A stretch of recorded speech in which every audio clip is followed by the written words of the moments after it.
there's a place I know that I can get to, tucked away into the mountains that I love. It's far away from the hustle of the city, the traffic crowds, the pushing and the shove. And it's a magic place, the keeper of my soul. And its calming waters ease into my mind.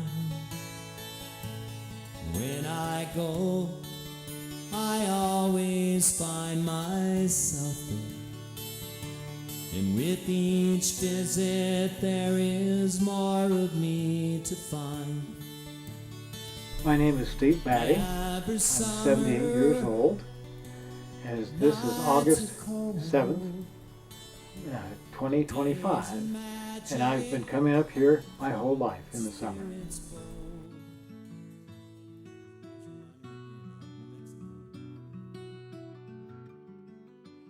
Grand Lake has a unique history. The first summer people up here were the Ute Indians that came over from the Front Range to get out of the heat, and they would live around the lake primarily on the west end. And then in the fall they would go back to the Front Range. The first permanent white settler came over here from Hot Sulphur Springs in 1869 after the end of the Civil War, and he lived there for basically the rest of his life. He never married. He made friends with the Ute Indians, had about a high school education.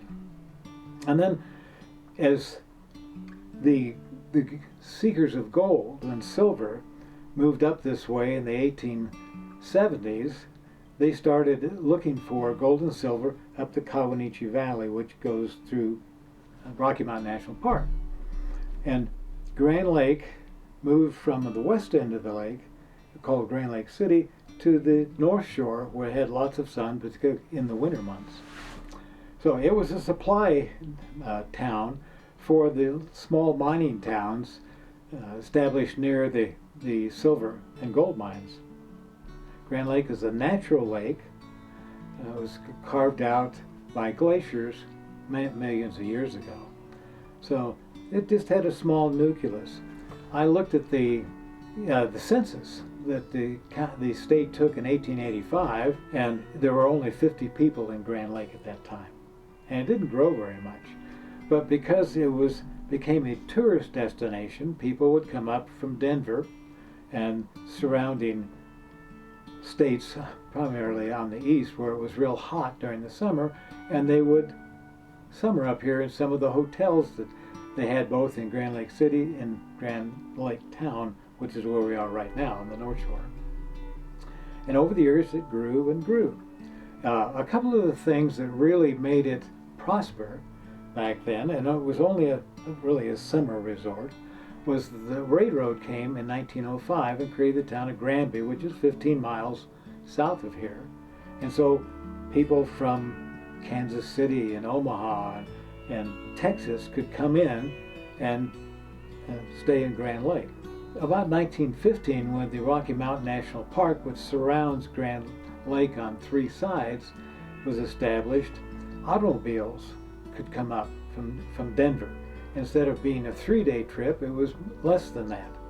So the cottage court next door was built to attract them. And it's still there today.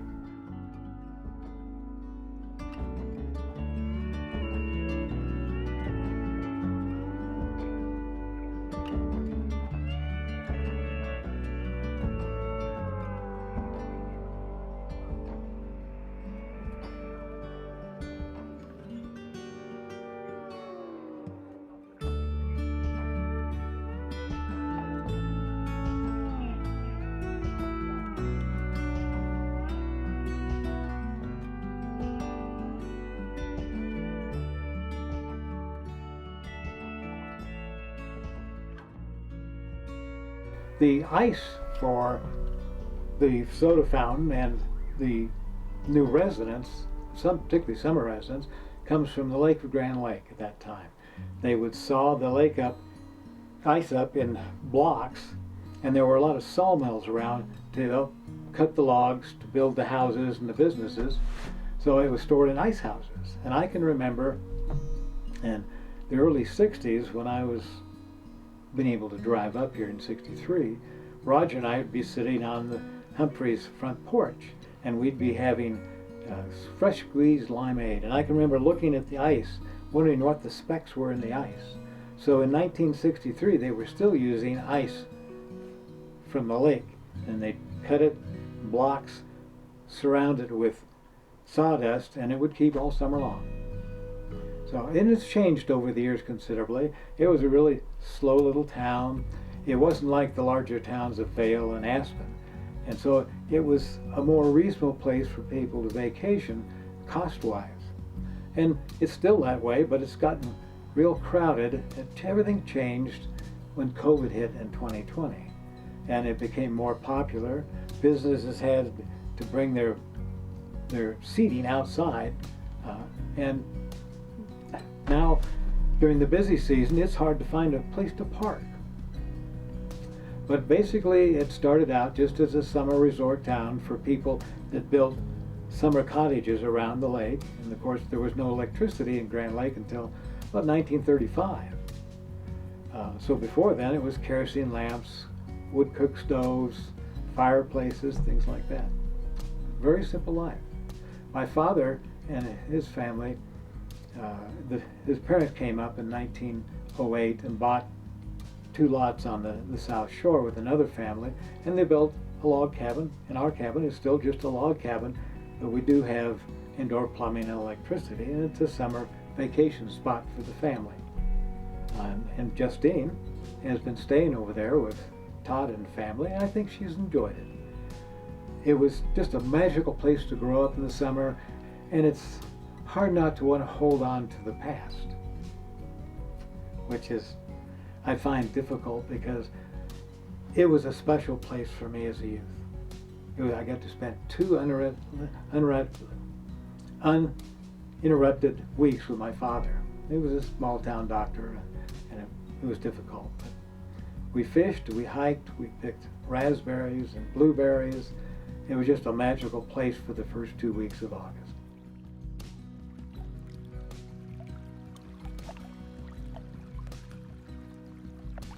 What makes Grand Lake unique? For me, it's the memories. But for all the other people that come up here, it's a great escape from the heat and the busyness of the Front Range or the other farther cities. It's still rather rustic around the edge. A lot of the cabins, like our cabin, still has, the bark on the outside. It's a log cabin. So it's kind of like a step back in time, I think. But it's become more touristy. There are multiple shops where you can buy touristy type things. But it's got the old yacht club, which was started in 1902. This building was built in 1912, and they're in the middle of their regatta week, the one week that they all come up, and it's a family type of thing. But they're racing for different cups. There are about 25 cups that they have for sailors and things like that. It's special. There's a little food stand, basically, called Miyachi's down near the beach, and it's busy all summer long. And it's been there for, I can't remember when they started it, but it's a tradition, and people come back.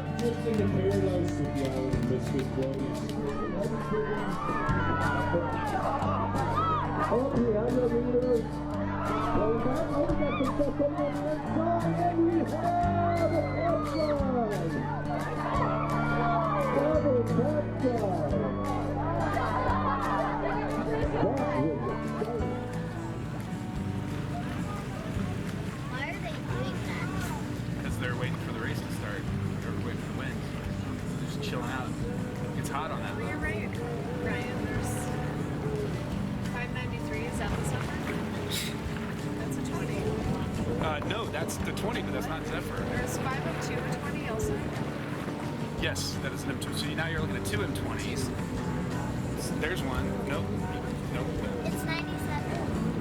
Where's Zephyr? Oh, there it is. There they are. There they are. Yeah.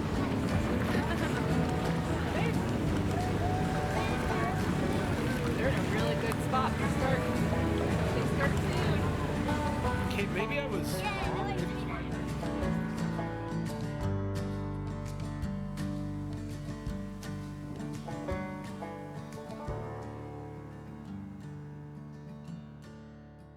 One son, Ryan, worked up there for several summers, and he could live at the cottage and then drive up there and work. He started as a pearl diver, as they call it, pearl diver, washing the dishes. And then as he got older, then he became a server. Yes, and I've eaten lots of meals up there. They have a wonderful porch where you can look down over the lake. They have nice swings that you can sit in. Yeah, it's part of Grand Lake history.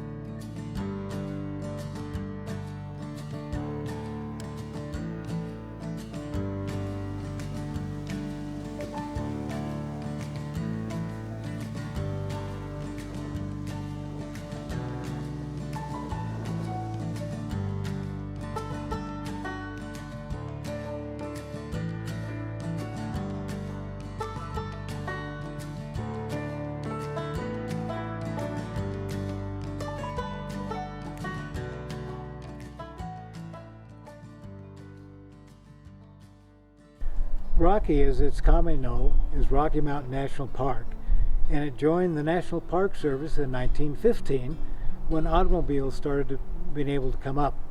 It covers about 427 square miles on the Front Range and interior of the Rocky Mountains. Grand Lake is kind of like a divot or a hole in the park, and we're surrounded by it on three sides. It's mountain trails, high streams. As a matter of fact, Grand Lake is part of the headwaters of the mighty Colorado River. It's a big draw for tourists and tourism. So that's one of the things that primarily makes Grand Lake what it is, a tourist destination, is Rocky Mountain National Park. In the 1970s, the park expanded its size a few miles to the west, and the area had been dude ranches and summer homes, just like around here. As a boy, I grew up here, and we would make a trek into the park maybe once in the 2 weeks we came up, but Dad and I always went up to the high lakes at the east end of the lake and up near Baldy, Mount Craig, to fish together. And that's one of the reasons I guess I am so passionate and in love with this place, is that's where I got to spend 2 weeks with my father each summer. The moose stay around, of course, the bear and the deer and the elk, but the park is to preserve the environment that's always been there. So there's not much that goes on in the park during the winter. In fact, they close the road where it goes over to Estes Park because the snow may get 30 feet deep on top, and they can't keep that open. The whole point of having national parks is protect the environment so people can enjoy it as it has been for a lifetime.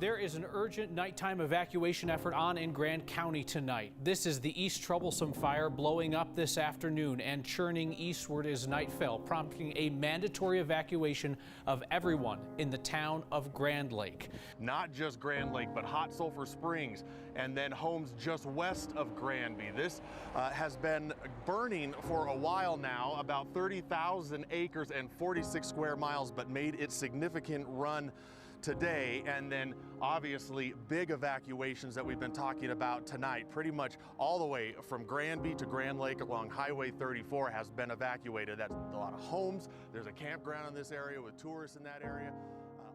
I'm Bob Scott.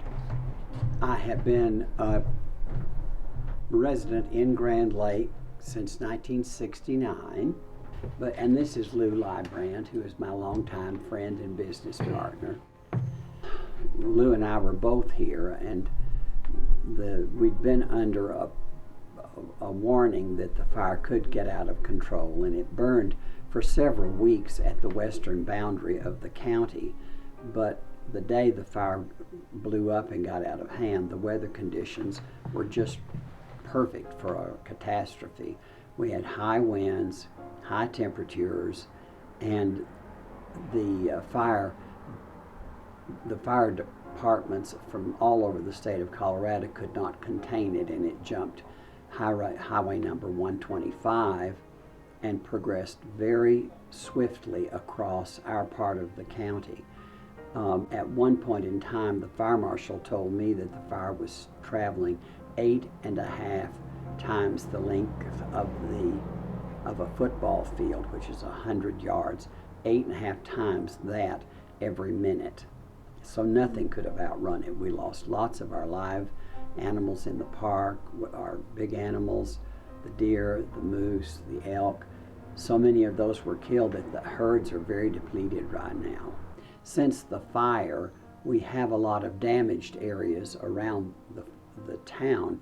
The fire burned right up to the borders of Rocky Mountain National Park, and so there's a lot of scar from the fire. But I think people are finding that to be interesting, so to see the destruction that can happen from wildfires. So we're hopeful that makes people more conscious of taking care not to be the cause of a forest fire.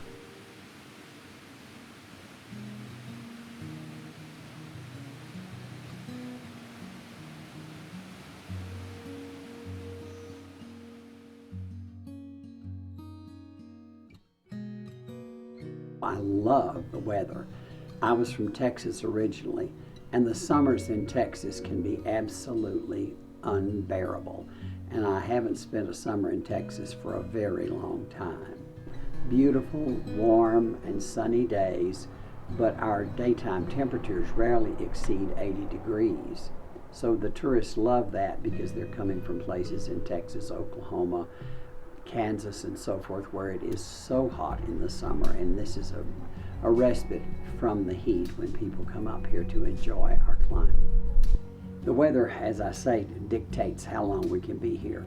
The road between here and Estes Park through Rocky Mountain National Park is a seasonally open highway, and it's open plus or minus 100 days in the summertime. When the road is open, we have large numbers of tourists who travel through Rocky Mountain National Park, coming from the east side and entering the park from the west side. When that road is open, our business is flush. We have lots of people coming every day.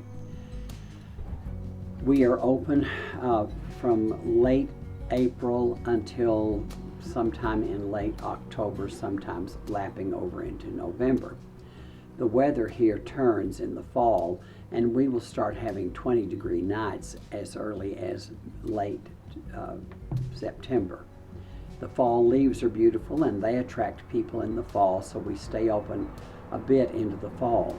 This building only has running water about 3 months out of the year because of the nighttime temperatures and the fact that the building is 130 plus years old.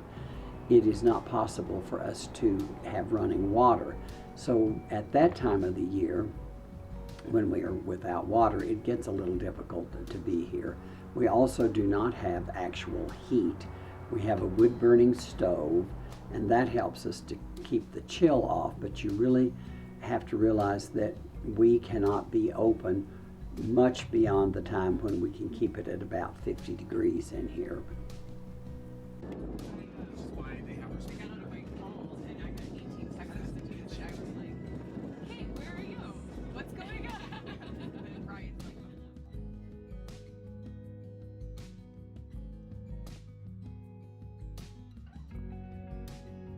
Tradition is one of those key things that I think bring people back.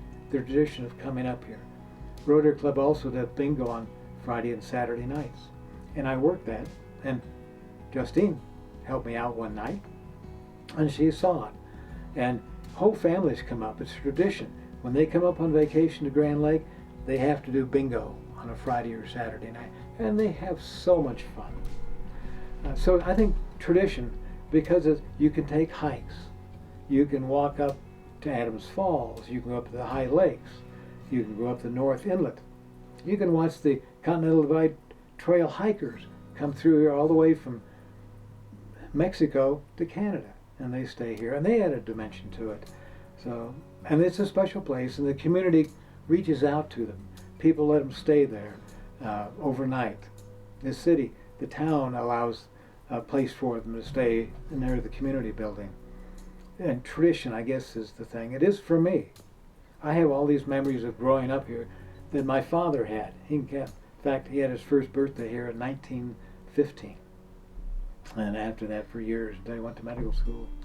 But it's a place that draws you back because it has something special about it. You stop by the authentic Indian jewelry store, Bob Scott. He knows everybody. And people just come in and they have to say hi to Bob and Lou.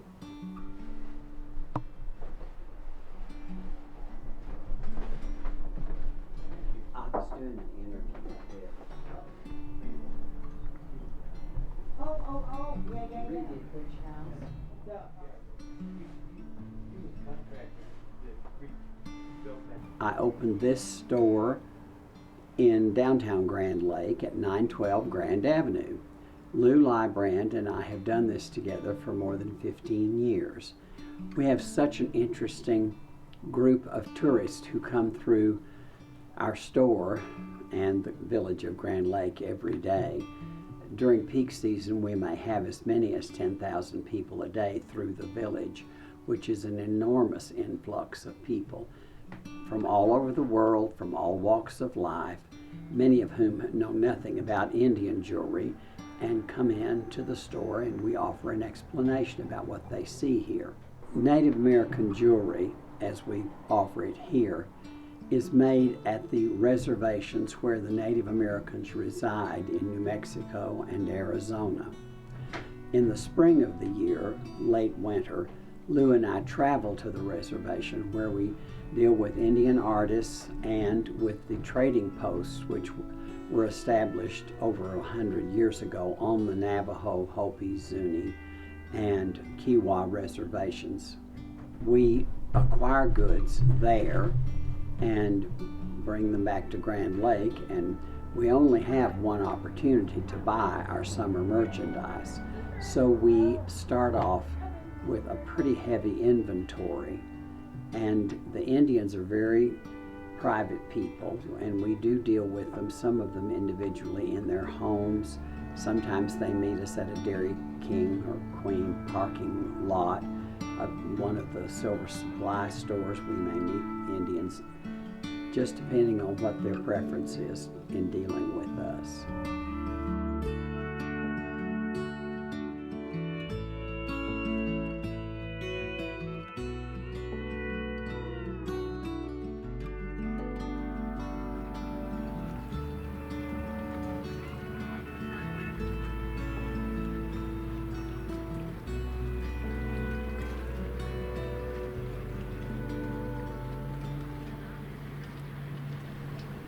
We hold on to those pleasant things in the past. My father had them also, but it was different for him because the town was so small. They didn't have a car. They used the rowboat. They went dancing at the Pine Cone Inn, and it was 10 cents a dance when the big orchestras back in the 30s would come up from Denver and play for 3 days, and then another band would come up.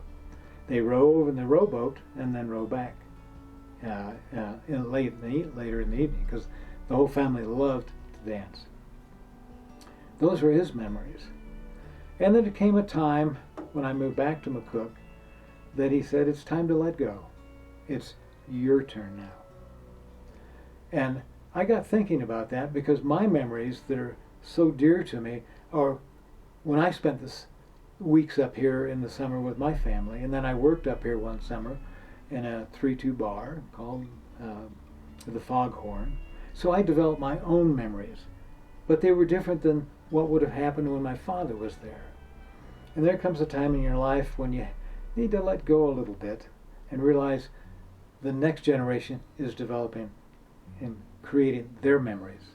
And that's the way life goes. So you have to learn to let go and just enjoy the memories you have, and meeting the new people that are creating their new memories. And that's one of the things I like about working as a volunteer at the Kaufman House and the cottage court next door, is I'm helping people create their memories. So I realized that I had to let go of mine, but I did have them. I still have those memories of that time when it was so precious. Now it's time to let somebody else do the same thing.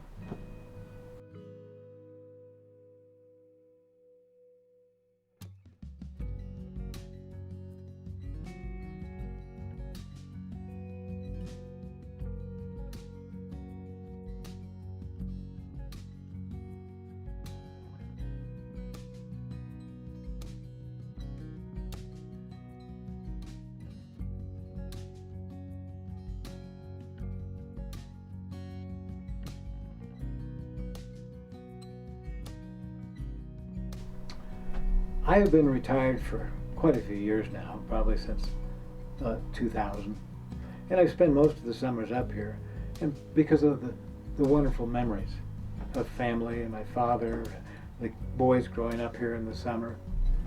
But one of the things I really enjoy is sharing Grand Lake with people, like the hikers, the people that I meet when I do tours at the Kaufman House and the cottage court, and having people like you come up and stay and experience how special this place is and the wonderful memories you can have.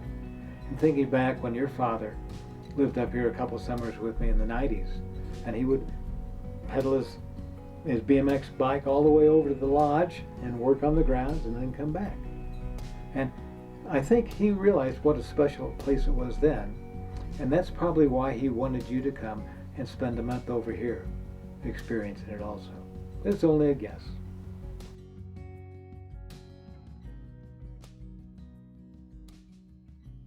Wonderful people that are really into the history of Grand Lake and go to the two museums. Those are the people I like to associate with. And I always finish with, thank you for allowing me to share my mountain paradise with you.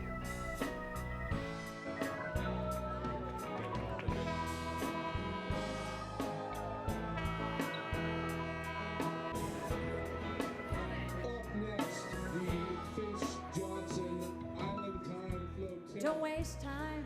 Get ready for a glimpse. There's not a lot of it. Don't waste time. Just living a life. Don't waste time worrying about what ifs. Don't waste time just getting by. Don't waste time worrying about tomorrow. Don't waste time, just live for today. Don't waste time drowning in your sorrow. Don't do no good anyway. I said, what is your passion? What do you see? Go for the brass ring. Go for your dream. I said, what is your passion?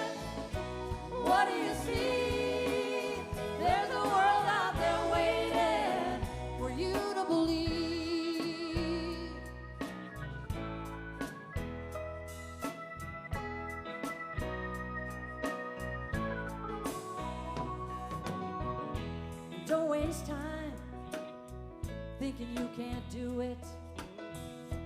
Don't waste time on what others think. Don't waste time, 'cause I know you can do it. And don't waste time, just settle in. I said go for the high